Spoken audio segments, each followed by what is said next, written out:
أعوذ بالله من الشيطان الرجيم. بسم الله الرحمن الرحيم. يا أيها الذين آمنوا لا تتخذوا عدوي وعدوكم أولياء تلقون إليهم بالمودة وقد كفروا بما جاءكم من الحق يخرجون الرسول وإياكم أن تؤمنوا بالله ربكم إن كنتم خرجتم جهادا في سبيلي وابتغاء مرضاتي تسرون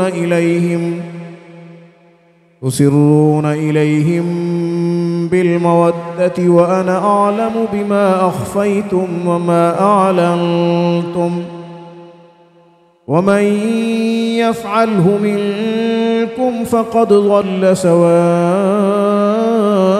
السبيل. إن يثقفوكم يكونوا لكم أعداء ويبسطوا إليكم أيديهم وألسنتهم بالسوء وودوا لو تكفرون. لن تنفعكم أرحامكم ولا أولادكم يوم القيامة يفصل بينكم والله بما تعملون بصير. قد كانت لكم أسوة حسنة في إبراهيم والذين معه إذ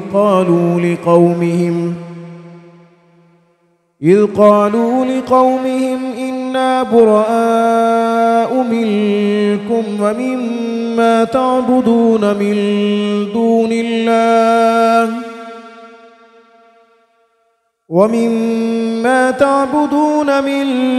دون الله كفرنا بكم وبدا بيننا وبينكم العداوة والبغضاء أبدا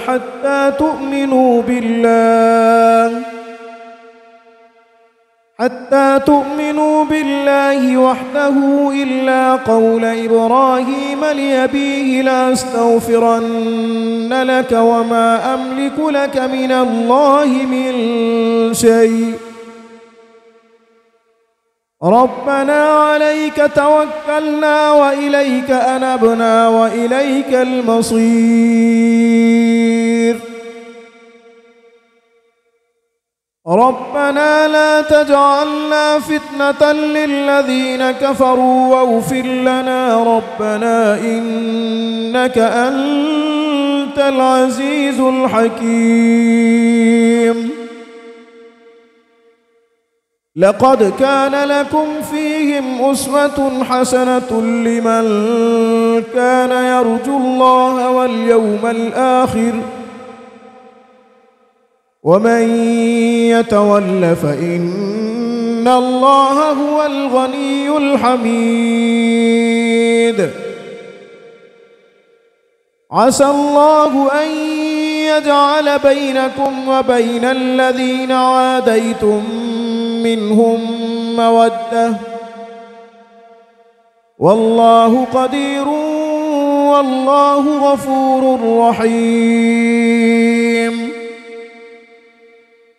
لا ينهاكم الله عن الذين لم يقاتلوكم في الدين ولم يخرجوكم من دياركم أن تبروهم وتقسطوا إليهم إن الله يحب المقسطين. إنما ينهاكم الله عن الذين قاتلوكم في الدين وأخرجوكم من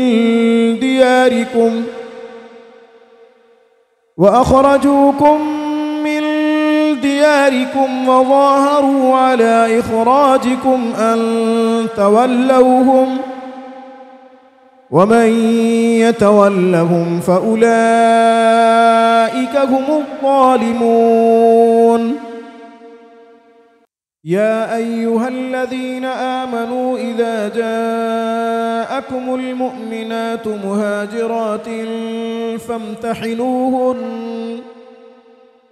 الله أعلم بإيمانهن، فإن علمتموهن مؤمنات فلا ترجعوهن إلى الكفار، لا هن حل لهم ولا هم يحلون لهن، وآتوهم ما أنفقوا، ولا جناح عليكم أن تنكحوهن إذا آتيتموهن أجورهن، ولا تمسكوا بعصم الكوافر واسألوا ما أنفقتم وليسألوا ما أنفقوا، ذلكم حكم الله يحكم بينكم والله عليم حكيم. وإن فاتكم شيء من أزواجكم إلى الكفار فعاقبتم فآتوا الذين ذهبت أزواجهم مثل ما أنفقوا، واتقوا الله الذي أنتم به مؤمنون. يا أيها النبي إذا جاءك المؤمنات يبايعنك على أن لا يشركن بالله شيئا ولا يسرقن